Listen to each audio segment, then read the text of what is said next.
Hello everyone, welcome to View to Real. I'm Royce from Dadi Overseas Study Service Centre, and right now we're at Griffith University, and I'd like to share with you my experience during my studies over here in this institution. So right now we're at Griffith University, which is the university I chose back in 2013 and went all the way to graduation in 2016, and the courses I studied was Bachelor of Psychological Science. So in the very beginning, there are two programs that will kind of entry into the field of psychology. The first one is Bachelor of Psychological Science, and the other one is Bachelor of Psychology. So firstly, for Bachelor of Psychological Science, it's a 3-year degree, and every year you do 8 courses, and during those courses, you will build up your knowledge on different aspects of the field, such as the history of it, and then there is the biological side of things, and then there is the interpersonal side of things, and then all the other bits and pieces as well, where you get to touch upon different areas of psychology. And then for Bachelor of Psychology, that is a 4-year degree, but however, the first 3 years is actually very much the same as the Bachelor of Psychological Science degree. Essentially, you guys will study in the same classes, same materials, everything's the same. The only difference is that you will move on to 4th year, given that your grades are sufficient enough, and it's good enough, and university approves and everything's okay, and then you can move on to your 4th year to do your honors degree, which is Bachelor of Psychology honors. And then from there on, you can keep further study into masters and then maybe PhDs in order to pursue a profession of being called a psychologist. So essentially, whether you graduate with the Bachelor of Psychological Science or the Bachelor of Psychology, once you graduated, you will be an automatic affiliate member of the APS, which is a Society for Psychologists. And in there, there's a lot of resources you can use after graduation that you could pursue and use. However, to be called a psychologist, they will have to graduate from a Bachelor of Psychology degree and also move on to do your masters and PhDs. But that doesn't mean that if you studied psychological science, doesn't mean you can't do those type of work. You can still do similar careers such as a counselor or social work or any other maybe business settings that will need your skill sets in those fields. So initially, I wasn't too sure on what I wanted to pick. There were a few options that I could look into. However, I consulted my family, my friends, my teacher during high school, and they were able to help me narrow down and also just help me really trying to focus on where my interests or maybe my strength as well lie during those times they know me, and maybe hopefully they could pick out some of the areas that I'll be interested in going forward. And then I realized that with their help, I realized that I really like talking to people, and I'm very interested in sort of the human behavior and how things, those things kind of work in different environments. So at the end, I was able to narrow down to the field of psychology.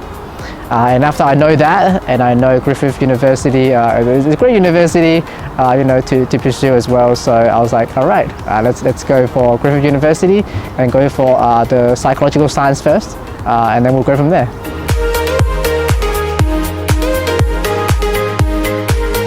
So for psychological science and psychology, as I mentioned, the first 3 years are the same. Essentially, the first year, it's basically all of your basic foundation knowledge. So things like the history of it, how it came to be, and then the very basic biological side and the science side of things, which is talking about your brain, the hormones and nervous system and everything like that will be included in that area. And then there is the very basic interpersonal skills as well.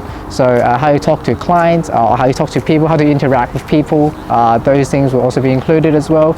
And then the other one is starting to get you introduction into the more science side of report things. So such as analyzing data, how to collect data, all of those things will be included in the first year. So for second year and third year, you'll really build up on the foundation that you had for first year, which is essentially just more in-depth details and more in-depth materials that you'll be studying on during those 2 years. So basically, as an example, for biology side of things or science side of things, you really get into the depth of maybe the disorder, how to diagnose it, how to identify it. Those things will be included. And then for your science reports and everything, you'll learn a lot more different techniques and terminologies and how to analyze more complex data as well.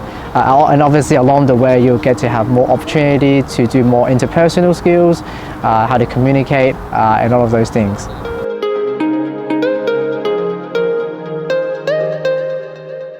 Yes, so it's definitely a very common situation for students who might have entered the Bachelor of Psychological Science and then moved on to do something else later on. I remember during the first year, our professor told us very in the beginning that we had around 400 students that enrolled that year. And it was astonishing, it was a large number.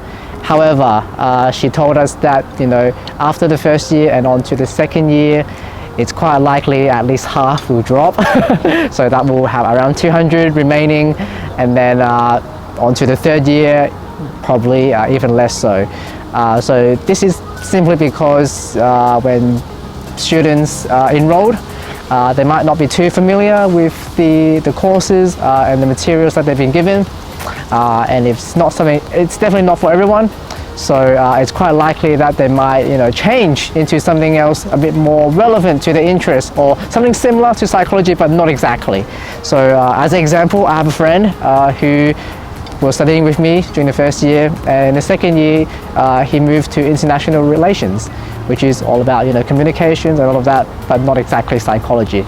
So yes, there is a dropout rate, I guess, from first year to second to third, and by the end of it, maybe around 100-ish, or a bit more, would graduate with a Bachelor of Psychological Science, and even less so will move on to Bachelor of Psychology to do their kind of further studies into being a psychologist. So there's a few things. So I am studying, I guess, as a local student here.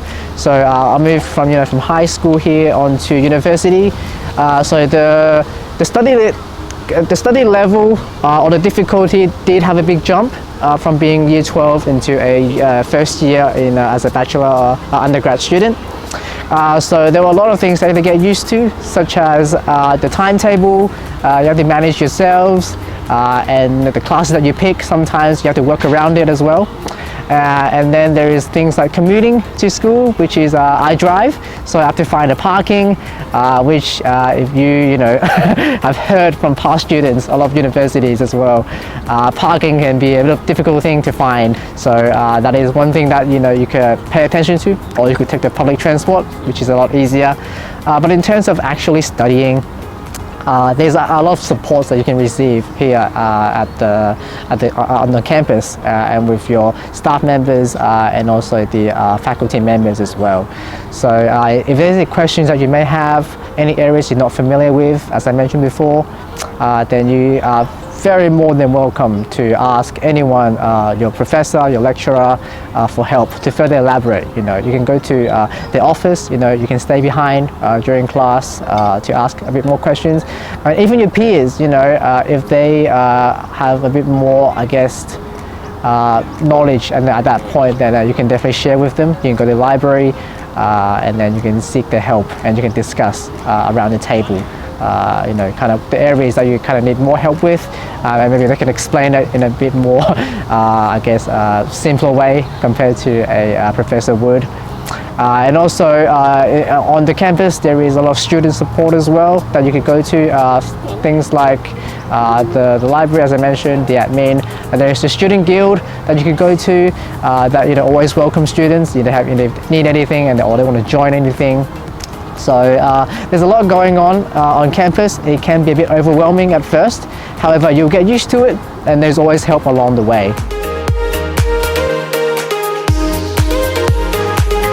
Yeah, so it's very common to have students who study full-time at university to work part-time somewhere else. I myself, I did a bit of part-time as well during my first year, only very briefly. until the work kind of caught up to me, and I couldn't really manage having both. But there are some students, who can manage both, and have the classes on particular days, and then on some days that doesn't have any classes, they can go and get a part-time job, just to take their mind off studying. I think that is a very good thing to have. Keeping that balance, something I think it actually helps with your studying as well, so you're not too blocked in the mind and overfilled with materials from school. Going out there, getting a bit more other experience is definitely very important, and it definitely creates a bit more, I guess, a healthy student life, in terms of going through your studies. Yeah, so the knowledge that I received and I got, or I guess I obtained from the courses that I study here really was quite helpful during my everyday life and during my work life as well after my graduation. So for psychological science in particular, we learn how to communicate with our other people, with clients, but also with things like your co-workers, working in a team, and everything like that. So it really does enhance my kind of communication skills in terms of working together as a group. So I would argue that even if you did study psychological science and you didn't want to work in the field of psychology, the skills that you learned in here can definitely thrive in other fields.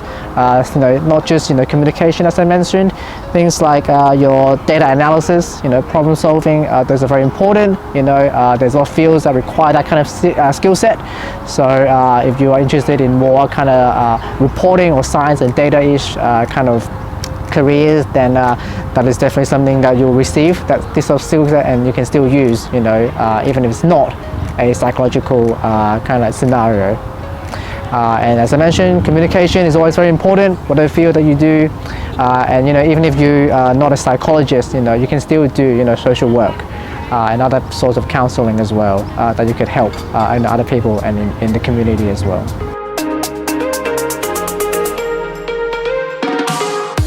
I would say definitely keep yourself open-minded. I remember my journey during the course through the 3 years I was here, that there were a lot of things that I could try, and I did try them all. So basically, during the course, particularly for your electives, which you can choose kind of what subjects that you want to study while you study your core subjects.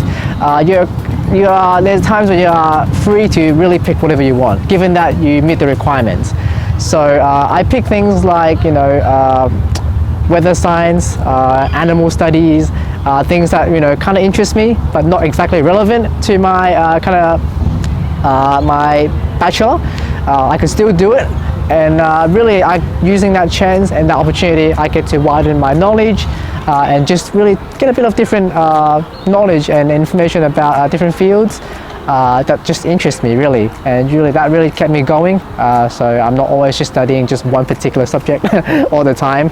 And yeah, I would say that's the flexibility that it's very fortunate to have, while you're studying, in universities such as Griffith University, that you can try out different things while you're here.